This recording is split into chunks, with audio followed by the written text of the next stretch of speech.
Carlos Almeida estava de pé, com as mãos firmemente segurando um copo de vinho tinto, mas sua mente estava distante. Ele olhava para a mesa decorada, os pratos e salgadinhos impecáveis, esperando pelos convidados, mas tudo parecia vazio. O aniversário de 7 anos de sua filha Isabela estava se tornando um pesadelo silencioso. Ele não podia entender como algo tão simples, como uma festa de aniversário, tinha se tornado um fracasso tão grande.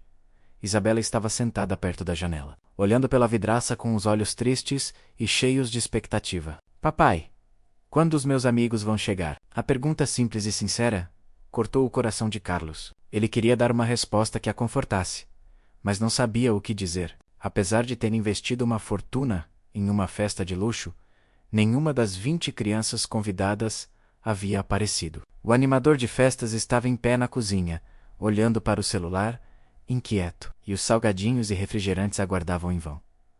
Carlos tentou dar o melhor para sua filha. Ele contratou os melhores fornecedores da cidade, um buffet de primeira linha, até mesmo um palhaço contratado especialmente para o evento. Mas nenhuma dessas coisas parecia importar para as crianças da classe média alta, que receberam os convites, mas não apareceram. O que doía ainda mais em Carlos era que, apesar de toda a sua riqueza, ele não podia dar a Isabela a única coisa que ela realmente desejava: amigos verdadeiros. Ele olhou para Isabela novamente, que não conseguia disfarçar sua decepção. A menininha estava se perguntando por que ninguém estava lá para comemorar com ela, como qualquer criança deveria esperar em um aniversário. Ele sabia que era um reflexo das coisas que aconteciam após o acidente trágico, quando ela perdeu a capacidade de andar, e também a mãe, que morreu no mesmo dia. As crianças que antes brincavam com Isabela, suas amigas da escola, se afastaram lentamente. As desculpas chegaram por mensagens de WhatsApp. Desculpe, tenho um compromisso. Estou viajando. Vou para a festa de outro amigo. Mas Carlos sabia a verdade. As crianças se sentiam desconfortáveis com a deficiência de Isabela, enquanto ele refletia sobre o que fazer. A campainha tocou. Carlos abriu a porta, esperando, ao menos, que algum convidado atrasado tivesse chegado. No entanto, o que ele viu foi algo completamente inesperado. Um menino magro, com cabelos bagunçados, vestindo uma camiseta do Homem-Aranha e chinelos velhos, estava de pé à sua frente. Bom dia, senhor. Meu nome é Diego Silva. Eu moro ali no conjunto habitacional, disse o menino, com um sorriso largo. Vi as bolas coloridas e ouvi a música. Posso participar da festa? Carlos ficou surpreso, mas não pôde deixar de sentir uma certa simpatia pelo garoto. Ele estava tão diferente das crianças ricas, que haviam sido convidadas, mas que não apareceram. Sem pensar muito, ele abriu a porta e disse: Claro, pode entrar. Quando Diego entrou, Isabela o viu de longe e seu rosto se iluminou imediatamente. Você veio para a minha festa? Ela perguntou, a animação transbordando em sua voz. Eu gosto da sua camisa do Homem-Aranha. Diego sorriu, olhando para sua camiseta, um pouco desgastada pela quantidade de vezes que fora lavada. Obrigado. É minha favorita. Minha avó diz que o Homem-Aranha ensina que, com grandes poderes, vem grandes responsabilidades. Sem hesitar, Diego se aproximou de Isabela, sentando-se ao lado dela, e começou a conversar, como se já fossem grandes amigos. Carlos observava de longe, surpreso e um tanto desconfortável. Ele imaginou que Diego poderia estar se sentindo fora do lugar, mas o que ele viu foi algo totalmente diferente. O menino não estava olhando para Isabela com pena. Ele não a tratava como uma pessoa diferente. Pelo contrário, ele estava ali para brincar com ela de verdade. Sem julgamentos, nos minutos seguintes, Diego se dedicou totalmente a Isabela. Juntos, eles inventaram histórias fantásticas, onde Isabela era uma princesa guerreira, comandando um trono mágico que podia voar pelos céus. Carlos ficou encantado com a naturalidade com que os dois interagiam, como se já fossem amigos há muito tempo. Não havia constrangimento de nenhum dos lados. A conexão entre eles foi instantânea e genuína. Enquanto Diego e Isabela brincavam, Carlos se sentou em um canto da sala, tentando processar tudo o que estava acontecendo. Ele estava ali, com um copo de vinho na mão, mas sem conseguir aproveitar o momento. Ele ficou pensando em como era possível que uma criança da comunidade próxima, que não tinha nada, fosse capaz de trazer tanta felicidade para sua filha, enquanto as crianças privilegiadas, com todas as vantagens que a vida poderia oferecer, haviam se mostrado indiferentes.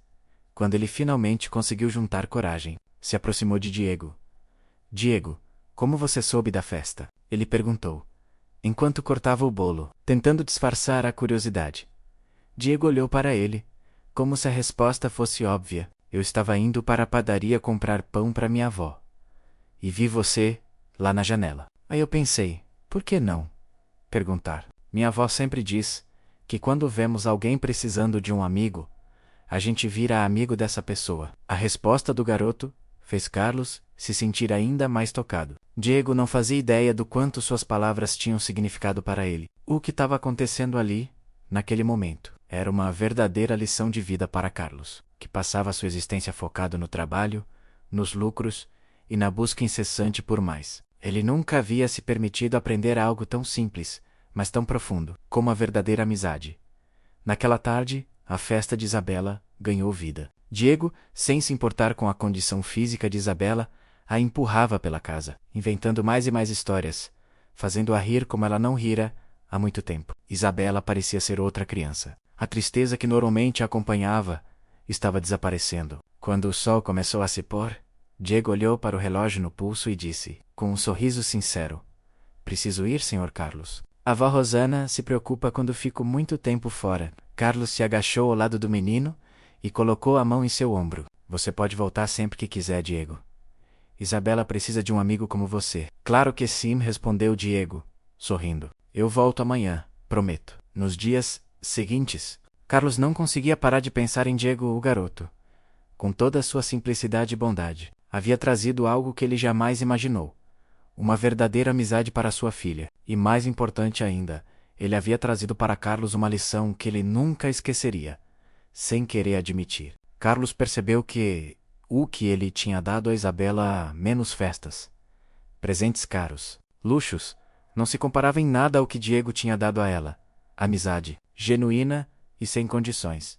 Isso o deixou com uma sensação de vazio e, ao mesmo tempo, uma vontade de fazer mais. Algo dentro dele estava começando a mudar. O que Diego havia feito por Isabela foi mais importante do que qualquer presente material que ele pudesse dar. Esse foi o momento que despertou Carlos para o que ele realmente precisava mudar em sua vida. Ele precisava pensar menos em si mesmo e mais nos outros. Alguns dias depois, Carlos decidiu conhecer melhor a família de Diego. Ele queria entender de onde vinha tanta bondade em um garoto tão jovem. Ele não sabia ainda, mas essa decisão iria mudar não apenas sua vida, mas a vida de todos ao seu redor. Carlos Almeida dirigia com a mente ocupada, ainda refletindo sobre a surpreendente reviravolta da festa de aniversário de sua filha, Isabela. Embora o início tenha sido frustrante, a chegada de Diego trouxe uma energia inesperada que iluminou a tarde de todos na casa. Ele não podia parar de pensar naquele garoto simples, vindo de um lugar tão diferente de tudo o que ele conhecia, mas que trouxe algo essencial para Isabela: amizade verdadeira. Durante dias, a imagem de Diego brincando com Isabela, sem medo ou vergonha de sua deficiência, ficou martelando na cabeça de Carlos. O que mais o tocou foi a maneira genuína como o garoto se entregou à amizade, sem preconceitos, sem qualquer interesse em troca. Diego tratou Isabela como uma pessoa comum, sem ver nela uma deficiência ou algo que a tornasse diferente das outras crianças. Era um comportamento que Carlos raramente encontrava nas pessoas de sua própria classe social. E foi assim, com esses pensamentos ocupando sua mente, que Carlos tomou uma decisão. Ele precisava conhecer melhor Diego, entender de onde vinha tanta sinceridade, tanta bondade. Queria saber mais sobre a vida do garoto e como ele conseguia manter um espírito tão generoso e puro, vivendo em um ambiente tão diferente do seu. No dia seguinte, depois do trabalho, Carlos dirigiu até a periferia de São Paulo, para o conjunto habitacional onde Diego morava com sua avó, Dona Maria. Ele nunca havia ido até ali antes, e não sabia exatamente o que esperar. Sentia-se um pouco desconfortável, como se estivesse se aventurando em um território desconhecido. Como CEO de uma grande empresa, ele estava acostumado com o luxo, com as reuniões formais e as pessoas do seu círculo de negócios. Mas este mundo era novo para ele. O conjunto habitacional ficava distante do bairro nobre onde Carlos morava. As casas eram pequenas e simples, muitas delas construídas em um padrão mais precário, mas ao contrário do que Carlos imaginava, a área parecia organizada e limpa. As ruas eram calmas, com crianças brincando e adultos conversando nas calçadas. As cores das casas eram variadas, mas todas tinham um certo charme simples, que contrastava com o luxo artificial dos prédios da cidade. quando ele chegou à casa de Diego. Carlos sentiu uma sensação estranha, como se estivesse entrando em um lugar que não era seu. Mas ao mesmo tempo, algo ali o fazia sentir-se acolhido. O jardim estava bem cuidado, e a pequena casa, embora modesta, tinha uma sensação de calor e acolhimento. Uma senhora idosa, com cabelo grisalho e um sorriso gentil, abriu a porta. Boa tarde, senhor. O senhor é o Carlos, não é? Miguel fala muito de você, disse Dona Maria, com sua voz suave, mas firme. Entre, por favor, vou preparar um café. Carlos sorriu e cumprimentou a senhora. Sim, sou Carlos. Eu realmente queria conhecê-la, e claro, o Miguel. Ele foi um grande amigo para minha filha. Dona Maria o convidou para entrar.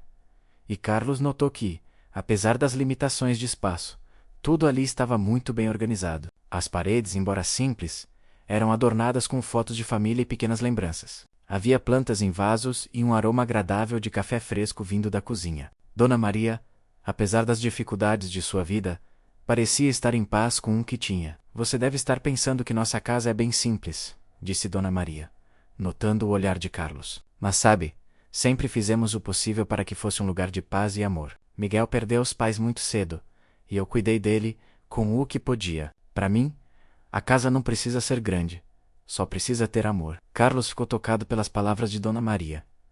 Ele observava tudo ao redor e percebia que, embora a casa fosse pequena, e a vida dela fosse marcada por dificuldades, havia algo ali que ele não via em sua própria casa. Uma sensação de união, de afeto e de humildade. Eu posso ver que você deu ao Miguel algo que ele realmente precisa. Dona Maria, disse Carlos, tentando esconder a emoção na voz. Acho que essa casa tem algo que eu nunca soube valorizar. A verdadeira riqueza. Dona Maria sorriu e assentiu com a cabeça. A verdadeira riqueza não está nas coisas materiais, meu amigo. Está no que podemos oferecer uns aos outros. Quando Miguel chegou para morar comigo, eu tinha pouco, mas sempre procurei dar a ele o melhor que podia. E claro, ensinei a ele o que aprendi na vida. A generosidade, o respeito, a bondade. Essas são as riquezas que ninguém pode tirar de nós. Enquanto conversavam, Miguel entrou na sala. Ele estava um pouco mais tímido do que no dia da festa, mas ainda com seu sorriso largo e amigável. Oi, senhor Carlos, disse ele, timidamente. A senhora falou muito de você. Obrigado por ter ajudado a Isabela. Carlos sorriu e se abaixou para ficar na altura do garoto. Eu que agradeço a você, Miguel. Você fez minha filha muito feliz. E sinceramente eu aprendi muito com você. Miguel olhou para ele, como se estivesse tentando entender o que Carlos queria dizer. Mas ao invés de perguntar, ele simplesmente sorriu e se sentou ao lado de Carlos. Acho que a gente precisa ajudar uns aos outros, né? Minha avó sempre me fala isso. Carlos ficou em silêncio, por um momento, pensando nas palavras simples mas profundas de Miguel. Era algo que ele nunca havia realmente entendido até então. Ele sempre achou que, para ajudar, era necessário ter muito dinheiro ou poder. Mas Miguel estava lhe mostrando que a verdadeira ajuda vinha do coração, da vontade de fazer o bem, mesmo quando se tem pouco. Dona Maria, disse Carlos, depois de um tempo, se me permitir, gostaria de ajudar Miguel de alguma forma. Não sei o que seria o melhor, mas sinto que preciso fazer algo. Dona Maria olhou para ele com um sorriso compreensivo. Não precisa fazer nada, meu amigo. O melhor que Miguel pode ter já é o carinho e a educação que está recebendo. Mas, se você quer ajudar, eu agradeço. Acho que o que Miguel mais precisa é de oportunidades. O resto, ele vai conquistar com seu próprio esforço. Carlos pensou no que Dona Maria havia dito. Ele sabia que o que ela falava estava certo. O mais importante para Miguel não era o que ele podia dar materialmente, mas as oportunidades que ele poderia proporcionar ao garoto. Carlos olhou para Miguel e se perguntou quantas crianças como ele existiam no mundo. Aquelas que, apesar de todas as dificuldades, tinham um coração cheio de boas intenções e desejos de fazer a diferença. E mais importante, ele se perguntou o que ele poderia fazer para mudar isso. Naquela tarde, enquanto conversava com Dona Maria e Miguel, Carlos sentiu que algo estava mudando dentro dele. Ele havia ido até lá para entender mais sobre a vida de Miguel, mas o que ele encontrou foi uma lição de vida. Miguel, com sua humildade, sua bondade e sua generosidade, estava lhe mostrando o verdadeiro significado de riqueza.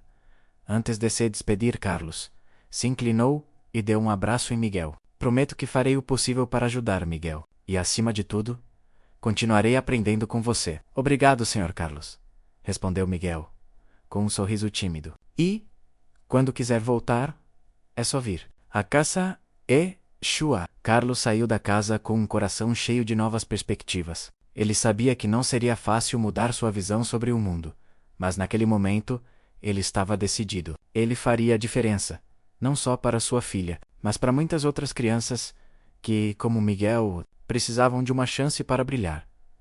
Ele estava apenas começando a entender o que significava ser verdadeiramente rico. Carlos Almeida acordou naquela manhã com uma sensação de propósito que ele não sentia há muito tempo. O que ele descobriu na casa de Miguel e Dona Maria tinha mexido com ele de uma maneira profunda. Ele sabia que sua vida, sua visão sobre o mundo e até mesmo a maneira como ele gerenciava a sua empresa precisavam mudar. Mais do que nunca, ele sentia que o verdadeiro sucesso não estava mais em acumular riqueza, mas em fazer algo significativo para as pessoas.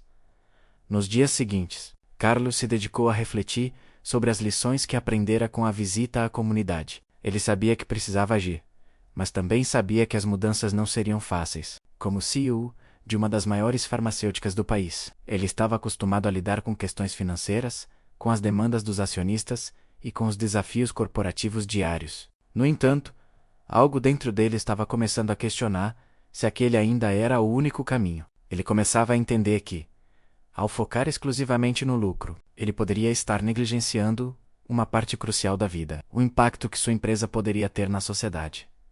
A primeira coisa que Carlos fez foi reunir sua equipe de líderes. Ele queria discutir suas ideias e expor suas intenções de implementar um novo projeto social dentro da empresa, algo que ele nunca havia considerado antes. Mas, ao mesmo tempo, ele sabia que seria uma proposta difícil de engolir para muitos, especialmente os diretores financeiros, que sempre priorizavam o lucro em sua sala de reuniões. Carlos se encontrou com os diretores e acionistas de sua empresa. Ele olhou para os rostos conhecidos, mas em seu peito sentia o peso de estar prestes a desafiar o status quo. Após algumas palavras iniciais sobre os resultados financeiros do último trimestre, Carlos tomou uma respiração profunda e começou a expor sua ideia. Eu tenho algo importante para discutir com vocês. Começou Carlos, com a voz firme, mas carregada de uma emoção que ele não podia esconder. Nos últimos dias, eu percebi que o foco da nossa empresa sempre foi o crescimento financeiro, o aumento de lucros e a busca pela excelência. Mas eu percebi também que estamos deixando de lado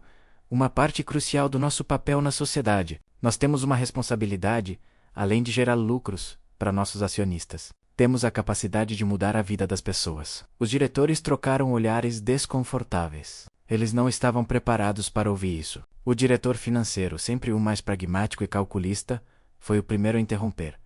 Mas, Carlos, o que você está dizendo? Nossa missão é crescer, gerar valor para nossos investidores. Se começarmos a investir em causas sociais, isso pode comprometer nossa rentabilidade. Você sabe que os acionistas não vão aceitar isso. Carlos sentiu um nó na garganta, mas não se deixou abalar. Ele sabia que aquela conversa não seria fácil. Eu entendo suas preocupações, e eu também sou responsável por manter a saúde financeira da empresa. Mas eu tenho uma ideia que pode gerar valor de uma forma diferente. O que propomos não é apenas um investimento financeiro, mas um investimento no futuro de nossa sociedade. Olhando ao redor da sala, ele percebeu que a maioria dos rostos estava cética, mas ele não podia voltar atrás. Eu quero criar um programa chamado Saúde para Todos, no qual vamos disponibilizar medicamentos essenciais para famílias de baixa renda que não têm condições de comprar. Eu sei que isso vai gerar desafios, especialmente a curto prazo, mas acredito que, a longo prazo, isso vai beneficiar a imagem da empresa, aumentar nossa presença no mercado e, mais importante, salvar vidas. Carlos sentiu o impacto de suas palavras no ar. O silêncio tomou conta da sala. Ele sabia que aquilo era um golpe contra os princípios mais tradicionais do capitalismo, mas ele acreditava que era o passo certo a dar. Isso é um risco enorme, disse o diretor financeiro, balançando a cabeça. A empresa não pode arcar com o custo de fornecer medicamentos gratuitos sem a garantia de retorno financeiro. Isso pode afetar diretamente nossa margem de lucro e prejudicar o valor das ações. Carlos sentiu uma onda de frustração, mas se manteve firme. O retorno financeiro, acredite, virá. Quando uma empresa demonstra responsabilidade social genuína, ela conquista a confiança do mercado, do governo e, mais importante, da sociedade. Eu acredito que a nossa reputação e o valor de nossa marca vão crescer. Estamos falando sobre criar um legado de verdadeira riqueza, algo que vai muito além de números e resultados imediatos. A reunião seguiu com debates acalorados, mas Carlos manteve sua posição. A resistência foi feroz, e muitos dos diretores e acionistas não estavam dispostos a ceder. No entanto, Carlos sabia que não estava sozinho. Ele pensava em Miguel e Dona Maria, na forma como eles viviam com tão pouco. Mas possuíam algo que ele nunca tivera até então, uma visão mais ampla sobre o que realmente importava na vida. Após dias de discussões intensas e pressões crescentes, Carlos teve uma ideia inesperada. Ele pensou em ir mais além. Em vez de apenas apresentar a ideia para os diretores, ele decidiu mostrar aos membros da diretoria e aos acionistas o impacto real que o programa poderia ter. Ele os convidou para visitar a comunidade onde Miguel e Dona Maria moravam. Queria que vissem, com seus próprios olhos, a realidade que ele estava tentando mudar. A visita foi marcada para a semana seguinte. Carlos sentia um misto de esperança e ansiedade. Ele sabia que essa seria a oportunidade de mostrar a todos que a responsabilidade social poderia, sim, fazer bem para os negócios e, ao mesmo tempo, transformar vidas.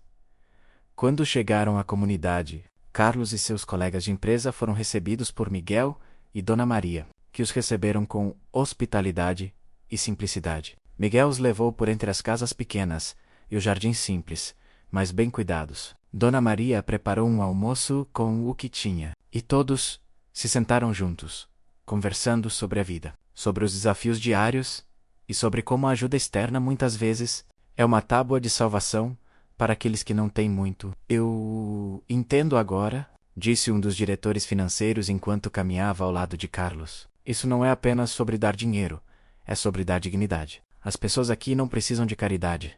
Elas precisam de oportunidades. Carlos sorriu, aliviado. Ele sabia que havia feito a escolha certa. Ele agora estava vendo as sementes do que poderia ser uma mudança significativa, não apenas para sua empresa, mas para toda a sociedade.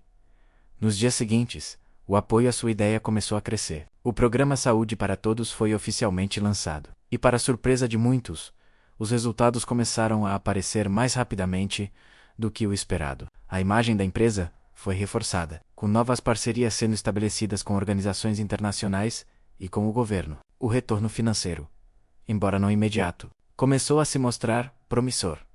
Carlos, agora mais convencido do que nunca de que o caminho da responsabilidade social era a chave para o futuro, observava como sua visão estava transformando a cultura da empresa. Ele sabia que ainda havia muito a fazer, mas o impacto que ele via na vida das pessoas já era recompensador o suficiente para justificar todos os desafios que ele havia enfrentado. Isabela, que se tornara muito amiga de Miguel, estava radiante. Ela não apenas havia encontrado um amigo verdadeiro, mas também havia se tornado uma defensora da causa, participando de campanhas de arrecadação de medicamentos e promovendo a ideia de um mundo mais justo e igualitário. Naquela tarde, durante o aniversário de Isabela, realizado na comunidade de Miguel, Carlos observou as crianças brincando juntas, sem distinção de classe social. Miguel e Isabela estavam jogando bola com outras crianças, rindo e se divertindo. Dona Maria se aproximou dele, com um sorriso tranquilo no rosto. Viu como uma semente de bondade pode transformar uma floresta inteira? Dona Maria disse, com uma expressão de satisfação. Carlos olhou para ela, sentindo uma profunda gratidão. Ele finalmente compreendia o que ela queria dizer. O verdadeiro sucesso não era apenas sobre ganhar dinheiro, mas sobre deixar um legado de amor, generosidade e transformação. E com isso, ele soube que o caminho que estava trilhando era o certo. Ele havia começado a mudar o mundo à sua volta, e ainda havia muito mais a ser feito. A jornada estava apenas começando. Fim menos ou seria apenas o começo?